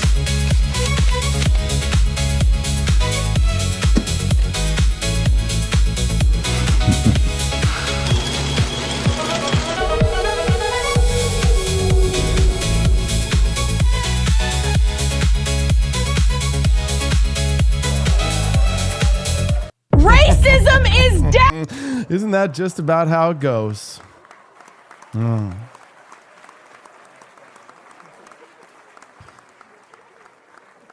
Well, you insure your car, you insure your house, you insure your health, but have you insured your freedom? If everything you own and every option your family has depends on one government, one banking system, or one currency, you're more vulnerable than you think. Expat Money, our sponsor, will help you learn how to build a legal plan B through second residencies, international banking, asset protection, and global diversification. Go to expatmoney.com/Austin. That is expatmoney.com/Austin. Do not wait until the exits are crowded and sign up today for your information pack. All right, well, we've got a great guest coming up the other side of the break. You've unlocked the bonus content. I hope you do enjoy it, and we're going to play a little great grift off at the end. But first, if you want to rep the show, look better than Pete Davidson ever did, head to forlibertyshop.com. Get some good gear, clean skin, no laser required. We'll be right back on the Wake Up America show and the For Liberty Network. Crowded streets of colonial New York on September 25, 1740, an Irish immigrant's son was born, who would become one of George Washington's most valuable secret weapons. His name was Hercules Mulligan, a sharp-tongued, quick-witted tailor with nimble fingers and even sharper ears. By the time the Revolution began, Mulligan owned a thriving tailoring shop on Queen Street in occupied New York City. British officers loved him. They came in droves for fine coats, waistcoats, and breeches, chatting freely while he measured their shoulders and took their orders. Little did they know that the cheerful Irish tailor with the quick smile was a dedicated patriot and a master spy. Mulligan joined the Sons of Liberty early. When the British captured New York in 1776, he stayed behind on purpose. While others fled, he kept his shop open and turned it into a listening post. Every arrogant redcoat who bragged about upcoming raids, supply shipments, or troop movements while being fitted for a new uniform gave Mulligan another piece of priceless intelligence. He passed the information through a secret network that eventually fed into the Culper spy ring. His brother Hugh ran a coffee house that served as a drop point. Hercules would scribble notes on scraps of paper, hide them in clothing deliveries, or whisper coded messages to trusted couriers who slipped them out of the city to Washington's headquarters. His intelligence saved lives more than once. In 1780, Mulligan learned that the British planned a surprise raid to capture George Washington at his headquarters in New Jersey. He got the warning out just in time. Washington changed his plans, and the trap was avoided. On another occasion, Mulligan discovered British plans to seize French supplies arriving by ship. The information allowed the Americans and French to protect the vital cargo. The danger was constant. British secret police and loyalist informers were everywhere. One wrong word, one suspicious glance, and Hercules Mulligan would swing from the gallows as a spy. Yet he kept tailoring coats by day and betraying the British Empire by night. He even fitted uniforms for Benedict Arnold after the traitor switched sides, listening carefully while Arnold talked. Mulligan's greatest service came during the final years of the war. As the British grew desperate, he fed Washington a steady stream of details about troop strengths, ship movements, and morale inside occupied New York. When the British finally evacuated the city in 1783, Mulligan was there to watch them sail away, still wearing his tailor's apron, smiling as the last redcoats departed. After the war, George Washington made a special point of visiting Mulligan's shop. The commander-in-chief publicly thanked the tailor for his dangerous service, telling him, "You have rendered me and the country a very important service."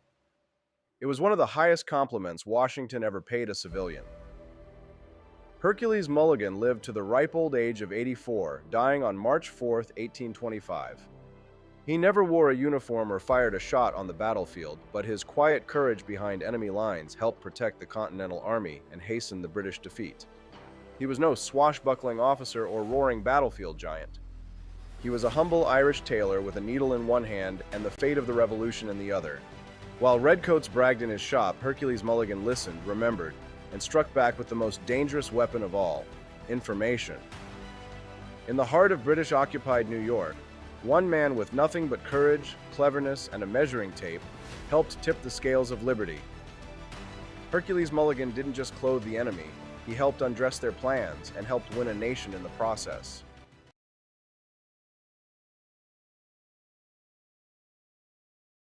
In a city where businesses never sleep, the technology still crashes. When technology turns criminal, they send up the signal. He's not a myth, and he's definitely not your nephew who knows computers. He installs, he protects, he backs it up, he keeps your business online and out of trouble. Managed IT, security, cloud, support that actually answers the phone. Layer 8 tech. When your network breaks, he wakes. Call Drew before your tech needs a rescue signal.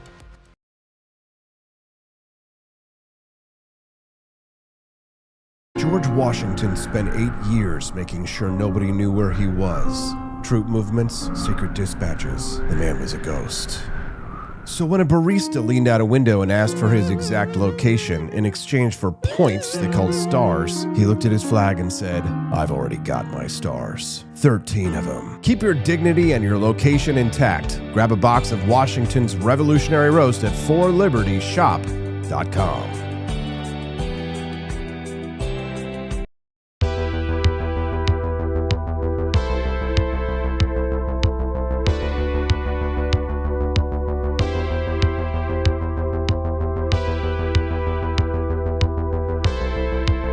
Are you tired of the strange radioactive effects of leftist culture? Do you ever wonder what happened to good old-fashioned American values? Well, fear no more, because there's a new force fighting back against the cultural rot of today. Introducing Culturama, a right-of-center talk show that's taking back the future today. Hosted by none other than blonde bombshell herself, Daniela Pensack. She's not just talking, she's taking culture back. With sharp takes, brilliant guests, and a few surprises along the way. Tune in to the live video podcast twice a week, because the future doesn't have to be weird. It can be Culturama. If there wasn't going to be somebody who was a fiery champion of liberty, somebody who would get out there and who would be aggressive, and if they wouldn't do it with more fire or passion than I had, then I would go and I would fight this battle for us. I've fought for the principles that we all share. Parties tend to be secondary to me. We're here because we believe in the principles of liberty. I am not a perfect messenger, but I think I'm a damn good one. This is a replica of our first president's flintlock pistol. You have my full support. Welcome back to the Wake Up America show. I'm your host, Austin Peterson. Glad and thankful to have you here. Look at me. All this beautiful, clean skin. No lasers required. The Wake Up America show is brought to you in part by viewers and listeners just like you. Click the like button, and if today's your first time watching the Wake Up America show, click the follow button as well. My next guest wakes up every morning and sends thousands of Americans a style memo before they finish their first cup of coffee, and that is very early. He's a Northern Michigan-based writer. He covers aesthetics, style, culture, and modern life for The Blaze. He's also got his own Substack. It's called The Fitting Room, where he's your guide to Ivy and prep and the lost art of classic American style. He goes by O.W. Root. O.W., welcome to Wake Up America. We're glad and thankful to have you on the show today. Thanks for having me. O.W., we are talking today because Pete Davidson is spending $200,000 having tattoos removed. Are tattoos out of style, going out of style? What's the story? I mean, the way the culture goes, whether it's style or even the way people act, it sounds strange, but the things go one way, then they go another way. They go back and forth, they go back and forth. Now, there are some trends that tend to go in one direction. But the thing that's interesting about tattoos is that it does appear that they follow almost, they might be following the trajectory that clothing follows. Where, you had times where ties got skinny, then they got fat. Pants got skinny, then they got fat. All this sort of stuff. And maybe tattoos, this semi-permanent, or I thought it was permanent, body modification alteration is just as trend-based as clothing. And I wonder if they are going out of style. It's a gigantic industry, $1 billion a year. I think it's going to double in the next 5 years, they're projecting. So that would imply that it's not going to be going away. It's only going to be expanding. But then, of course, there's the new industry of tattoo removal, which is itself exploding and is an industry. Not everybody can afford $200,000, though, O.W. No, I mean, and the thing that's kind of interesting is that when people... It's interesting how often when something becomes mass adopted, people at the front end of it counter-signal it. They go the other way, And so for a certain amount of time, tattoos were this, a long time, they were like an edgy thing. They were like an alternative thing. Tattoos, at one point in time, 30 years ago, it was kind of a rock and roll thing, a sort of punk thing, a sort of alternative thing. It's sort of like, I'm kind of dangerous, I'm kind of weird, stay away. That was kind of like the vibe of tattoos. Then they became mass adopted. And so now it's just, I mean, you go to the dentist's office and the secretary has tattoos or whatever. And so it's just the most normal thing in the world.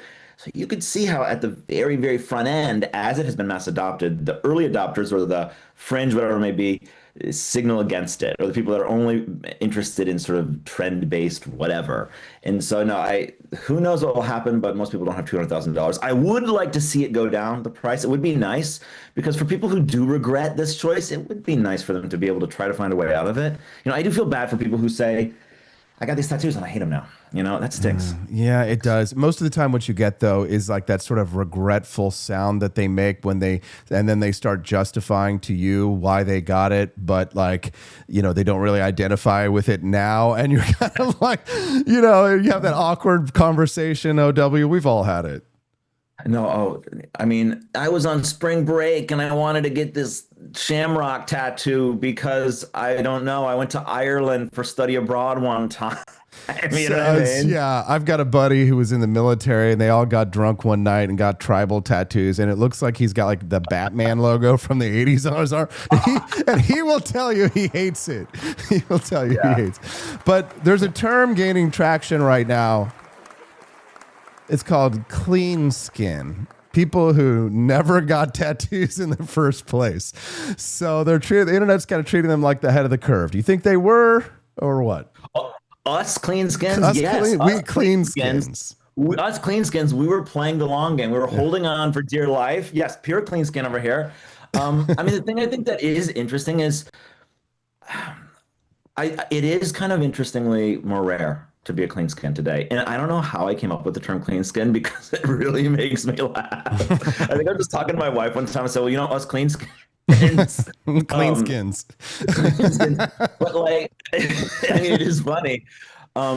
It's interesting because it is kind of becoming more rare. To have no tattoos, you wonder if it is a marker of something, whether it might be markers of different things. People say, I just don't like it. Maybe people are say for religious reasons, for all sorts of reasons. But now it is the people who are clean skins are kind of in the minority. Yeah, it reminds me of when they started using the term cisgender in popular culture. Yes, and it's like, okay, we had to invent a word to describe someone who was normal. Yeah, that's right. No, I mean, that's true. Just normal. That's right. Like, so society has morphed into such a freak show that you have to develop these words to describe what was previously just assumed to be normal. And, you said the thing about the military. It's interesting because, there was a time where, like, I actually do think if you're in the military, you kind of have cred to get a tattoo, There was that old sort of like sailors thing, you know what I mean? That you did have sailors and these guys sort of get this sort of stuff. That's spiritually right to me, I mean, that is, you guys, like, this is like, you were in the military, you were fighting, you're in a war. There's something, I mean, that's kind of the thing. There's something if there's a chance you're going to die a virgin, I mean, then get a tattoo. If you're, I get that. And I actually respect that. Like, that to me is like peak form of tattoo. Yeah. But then it all goes downhill from there. It does. And then you get all the way down until you get to like, Carnival Cruise. And then it's like, oh God, you go to the pool and it's like, oh my God, I've never seen so many tattoos in my life. Now, you write about Ivy style prep, classic American aesthetics. That world has always had an implicit answer to the tattoo question. Was that ever said out loud in those circles, or was it just understood? You do not get tattoos. I mean, the way I see it, because, I mean, most people, it's just a sort of assumption, because for a lot of people, the original sort of basis of not getting tattoos is from the Bible. Most people don't cite the Bible for not getting tattoos. They're not citing the Bible. They're just saying, well, of course we don't get it. It's kind of like how we forget where something comes from. So it's just a presumption that there's something kind of, it's not appropriate for that style, for that general culture. Yeah. You have a tattoo under your madras or whatever, a big neck tattoo coming out here. Yeah. Well, talk to us about the psychological aspect of this, because Pete Davidson says he got these tattoos because he was a, quote, sad boy. So he was troubled. He was young. The culture, told him this is self-expression, right? You write about the difference between real personal style and then just following trends. What's the difference? And how do young men learn to tell them apart? Yeah, that's a really good question. So there's a couple of ways to answer this, and I don't want to ramble on too long, but it can be helpful if we think about two things, fashion and style, as being different. Often when we describe fashion, we're talking about really the things you buy. We're talking about the market, kind of, the fashion industry. You never hear the style industry. Those kind of just, we think of them as being the same, but they're not the same. Style describes often personal style and often choices, but it is in a colloquial sense, it has come to mean more timeless approaches to clothing. Well, fashion is more trend-based, fast fashion being the most trend-based, so like things are changing like this. Well, style, timeless style, there's an implicit thing there with style, that it's more timeless. And when we think about tattoos, when you alter your body like that, it is obvious that this is not a timeless thing. It is obvious. Like, you just can think, the feeling I'm feeling now when I'm 19 years old, when I'm 20 years old, when I'm drunk, whatever, this feeling cannot possibly be timeless. I cannot possibly be happy with this years down the road. Or even if you're just making the most conservative choice in your tattoo is 20, there's such a small likelihood that you're going to actually be happy with this. So it's most likely based on a trend. You're most likely being impacted by singers, by celebrities, by whatever. And like you said, Pete said he was a sad boy, so this was a way of personal expression. I think that's right. I think that in many ways, it's almost like an instant personality. It's like, I'm going to get tattoos, so this is my personality, and I'm a tattoo guy. And it's so kind of weird because it's totally trend-based, it's totally shallow, it's totally surface level, yet it's permanent. You're marking this into your skin. Well, clothing is, to put it in a super brass tacks way, it's not permanent. You can take off the clothes anytime you want, And so, just a real practical sense, you're not harming yourself, and you are able to tap into something. If you're getting into this kind of style, I talk about classic American style, Ivy style, preppy style, which is American style. You're talking about something that is a story that is longer than you. Definitely. You're talking about a large bulk of the 20th century, and that's not all time, but 100 years is pretty good. Yeah. Well, how do we talk to young men about that? Your job is to sort of report on fashion and style. So how would you approach let's say a young person was feeling like they did want to get a tattoo? Would you say it's dependent? Well, what kind of tattoo are you going to get? Are you going to do a little mustache on your finger, or how would you? What would you say? Would you tell someone not to get a tattoo? I have, absolutely. Yeah, absolutely. So have I. Yeah. I have talked to family members where they're like, I'm thinking about getting a tattoo. I say, don't get it. Don't do it. Like I say, do not do it. I say, think about what you want to get. Wait 10 years and see if you still want to get it. Yeah. And I've talked to multiple family members about this, and they say, I'm so glad I didn't get that tattoo. I had a tattoo, and somebody told me I was going to get this tattooed on my back. It was the Sublime Sun, which they're like, there's like a skeleton smoking weed on it and stuff. I know what you're talking about. You know what I'm talking about? This is real 90s vibes. Yeah, yes. man. I'm glad I waited 10 years and I never got the Sublime Sun. Still love Sublime, but definitely would not would not want to have to explain to my daughter what that skeleton is smoking on my back. No, right. Well, this is actually an interesting thing too. Kids too, it really is. Like, how do we teach kids not to do things if we're doing them? You have kids, it's like, say as I do, not as I do, or whatever. This is how tattoo culture sort of spreads in a way, where people get tattoos and it's just another normal choice. And again, like, I'm not saying that people who get tattoos should be locked up. I'm just saying that it is, I'm just saying it's fair to wonder about that impact on culture and how culture sort of is transmitted, and how often these are made very hastily, and they're not particularly attractive, and they always look worse the older you get, and especially on women. Yeah. Especially on women. They are purportedly also potentially dangerous to your health long term. Yeah. They're especially with these tattoo removal processes. It's not just the damage that you're going to do from frying your skin cells, and the fact that your immune system literally spends your entire life fighting this tattoo when it could be fighting other things and being more useful used in other ways. But it's not permanent because it fades. But if you get it removed, OW, did you see the post where they were talking about what happens. They break the ink up into smaller pieces so that the immune system can clear it away, and then it goes into your lymph nodes and it stays in your lymph nodes. And a lot of doctors have confused tattoo removal with the ink that's built up in lymph nodes as a form of cancer. And so there are health implications to all this as well. But I feel like culturally that there's been this sort of permissive attitude in the last maybe 2-3 decades when it comes to just never telling anyone, no, don't do anything. I mean, like, haven't you told somebody not to do? Did the family members, by the way, who you told not to get a tattoo, did they thank you, by the way? Because I bet they treated you because I bet they treated you like a real asshole when you told them, like, Dad. Yeah.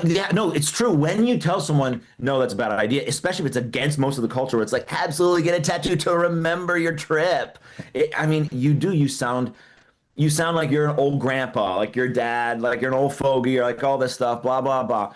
And the thing is that you can say tattoos are probably not a wise idea for the majority of people from a whole bunch of different avenues. You can take the religious tack, you can take just the aesthetic tack, they're ugly. You can take the health tack with it.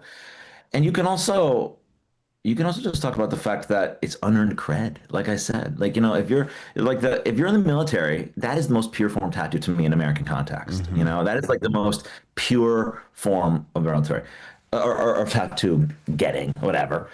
But if you're as I said, some secretary and you're in HR and you're just some dude doing whatever, it's kind of unearned cred. Yeah, well, exactly. It's like if you go to prison and you don't kill someone, but you still get the eye drop tattoo, right? You got to kill somebody for that one. You have to get that eye drop tattoo. It is kind of something like that, though, because then you did also have like the punks and all the rockers who got it, and that was also kind of like, I'm kind of gritty. But then it's just like when something, and it's a very interesting thing, when something that is essentially an alternative vice or something that is an alternative gritty thing that is on the fringe, when it comes to be mainstream, it becomes sort of totally neutered in its original form. It's kind of how today, we have so much nudity, but none of it's erotic. And so it's kind of all just sort of extremely plain. It's almost like medicalized at this point. Like we're so like saturated with nudity, but yet none of it is erotic or sexual in a sense. And it's fascinating, Yeah, it is. Boy, this conversation really was way better than I even expected. I'm sure the whole staff, when they come in here in about an hour, are going to be blown away by it. This is the first time we've ever had you on our show, and you're a style writer for the Blaze magazine. And I came across your takes on Pete Davidson's tattoos on X, which is why we reached out to book you. I'm glad that we could have this conversation. I want to talk about what you do for a minute. Your Substack goes out every weekday morning at 6 a.m. You're competing with the algorithm for man's first thought of the day. So that window is important. What do you talk to men about in terms of style and fashion at that early in the morning? I talk about practical stuff, really practical stuff. It's really, I don't tell guys, when I write about style, I write about a practical approach to living in your clothes. None of this stuff where you got to spend $5,000 on a shirt to look great, blah, blah, blah. And none of, oh my gosh, I can't hurt my clothes because I spent so much money, blah, blah. No, I've got kids. I've got 3 kids. I write about practical approach to style for the American man, for the man who wants to dress well, who wants to dress well because it's better for him, it's better for society, it makes him feel better. It makes us feel better when we're dressed well, when we take a shower in the morning, when we present ourselves decently. So I write about practical stuff. Sometimes it's ideas about where to get stuff. They've got a great new pair of pants here, they got a great new shirt here, this is a great new custom maker here. Sometimes it's tips, sometimes it's don't do this, do this. Stay away from this. And sometimes it's also reflections. It's okay if, you stuff like today, what I talked about is that you're going to waste money when you first start dressing decently because you're not going to know what to buy exactly. Don't regret it later. There's going to be clothes in that closet that you bought right at the very beginning, but you can't wear anymore because it's just not great. But that you have to spend money as part of your learning process. And so I talk about all sorts of stuff like this, practical tips for the guy who wants to dress in a classic American style. Yeah, that's coming back for sure. And I'm glad that we've got OW Root out there in the mornings. And if I wanted to follow your Substack, how would I find it? Find me on Substack, Fitting Room, search the Fitting Room, and that's where I talk about style. And I also write about life and a whole bunch of other stuff at another Substack called Modern Lives as well. And that's that. Classic American Style with OW Root. Thanks so much for joining us. We really appreciate your takes. Yeah, it was a great conversation. We hope you'll come back again. Thanks a lot.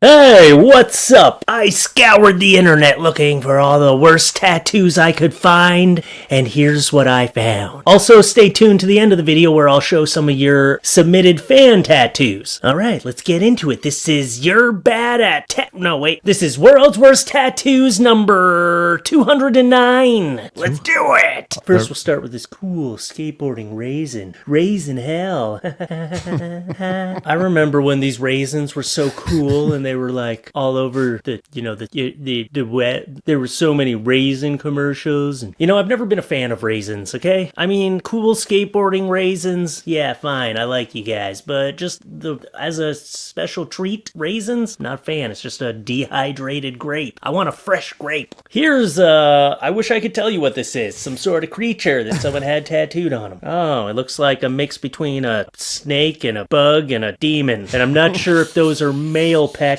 or female bubbles. So I'm just gonna put a censor bar up there. I always love little Fluffy. circle. Fluffy with bad tattoos. Another great follow over on YouTube. Been watching Fluffy for years. It looks like we unlocked the bonus content, which means it's time. It's time to play a game. Everybody is eligible to play. Everybody is eligible to win. I tell you, I got a fever, and the only cure is more cowbell. Spring fever time. Why don't you play a little game with me? When you head over to crowdparty.app on your phones, you'll go to crowdparty.app. That's crowdparty.app. This is turning into a game show live called The Great Grift Off. If you want to join us and play the game, you're welcome to do so. Everyone is welcome to join and play. We have room for 50 people. The maximum players, I think the most we've ever had has been 20. I think we had maybe 18 to 20 at one point, all competing to win real prizes at the Grift Shop. We call this the Great Grift Off Liberty Loot Live. And if you want to play, if you want to join us, all you have to do is type that code that you see into the website provided, crowdparty.app. That's crowdparty.app. Anyone who wants to join and play can do so. We're playing mini games, Spring Fever Trivia, competing one against one another for a fun little prize from the shop. Wouldn't you like to join us? Dashanized, Barney Styles, Quest Fanning, T-Mill22.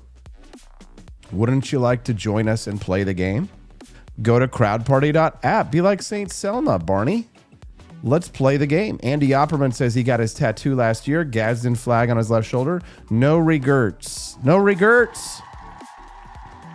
I'm going to get a no regrets tattoo. Ashley Ann joins us live. I know she wants to play. She always loves to try and win a prize, and she usually does because she's pretty damn near the best. But this is spring fever, baby. I've got a fever, and the only cure is for First Class Scout to go to crowdparty.app and type in the code.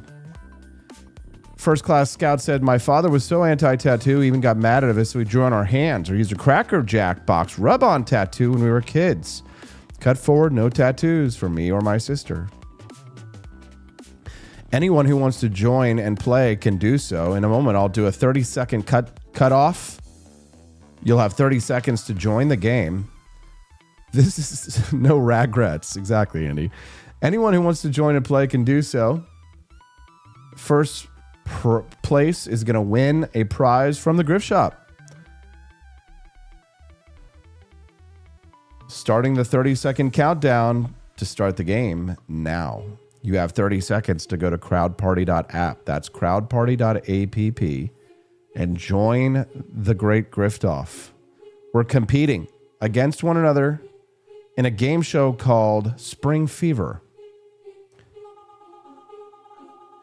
You now have 10 seconds to reach safe distance.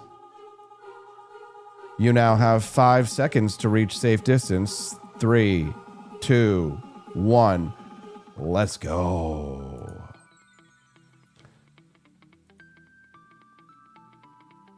Picture trivia. What insects are famous for pollinating flowers in spring? Should be an easy one. You're welcome, Dashanized. Good to see you, man. Thanks for joining us today.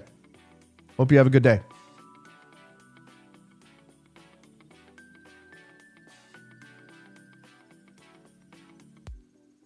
Ooh, it's a guess emoji. You see the emojis on the screen, you have to guess what they're saying just from the emojis. This one is easy.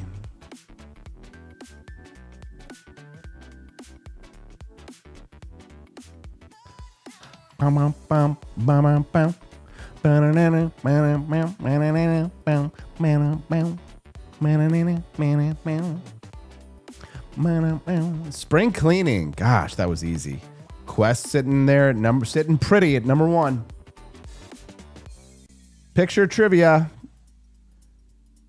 You too, Dash and Ives. We appreciate you, bud. Thank you for coming in every day. We really, truly appreciate you, sir. What day celebrates protecting the planet and is observed every April? Earth Day. Everybody got that one. Good job, guys. You bunch of lib turds. Earth Day.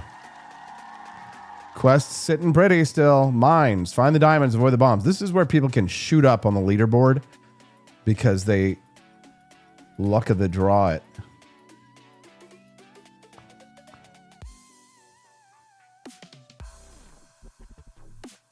Stand up and stretch, everybody. Get a drink of water. Who did the best? Who did the best? David Lee. Oh. Now he's sitting pretty. Get the right answer. What spring holiday celebrates Irish culture and is famous for wearing green? St. Patrick's Day. Canada Day. Get out of here. Get out of here. Get the fuck out of here.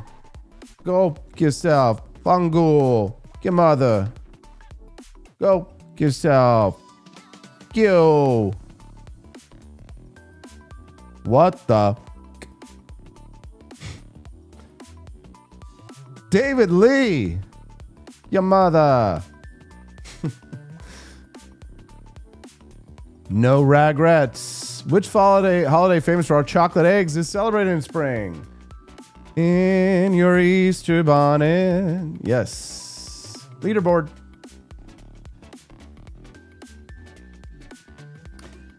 Get the right answer based on the image. What springtime insect is famous for glowing at night later in the spring?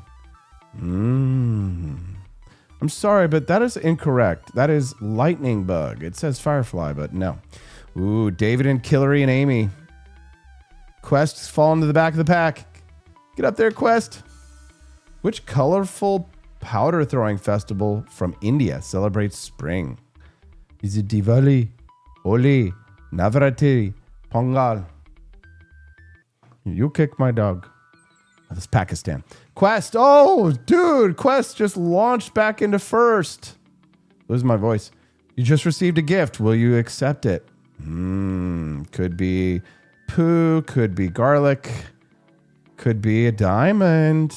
Ooh, 300 points. David Lee shoots to the front. Quest drops into 5th. Boy, this is a tight race. Tight. Which phrase is commonly used to describe brief rainstorms during spring? Flower showers, morning rain, April showers, or spring storms? We've got a few of those, haven't we?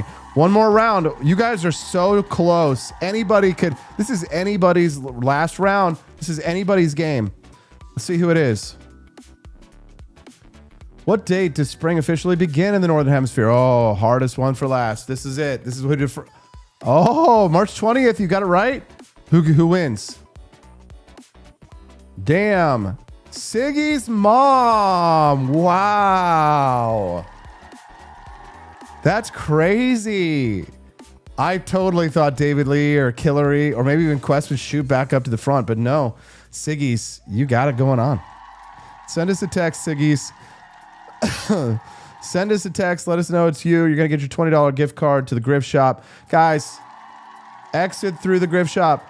Don't sleep on our For Liberty Shop 250th anniversary collection, guys. I know it just seems like another merch store to you, but just remember, everything you see over there, you cannot get it anywhere else because we design it.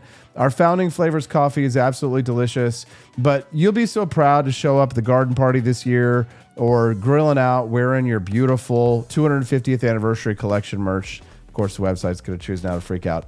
forlibertyshop.com. Today's Wednesday. Don't forget Brian Piotr, Liberty Tonight, 7 p.m. Central. Congrats, Siggy's mom. Thank you, everyone, for unlocking the bonus content. We appreciate you guys. You're amazing. See you tomorrow.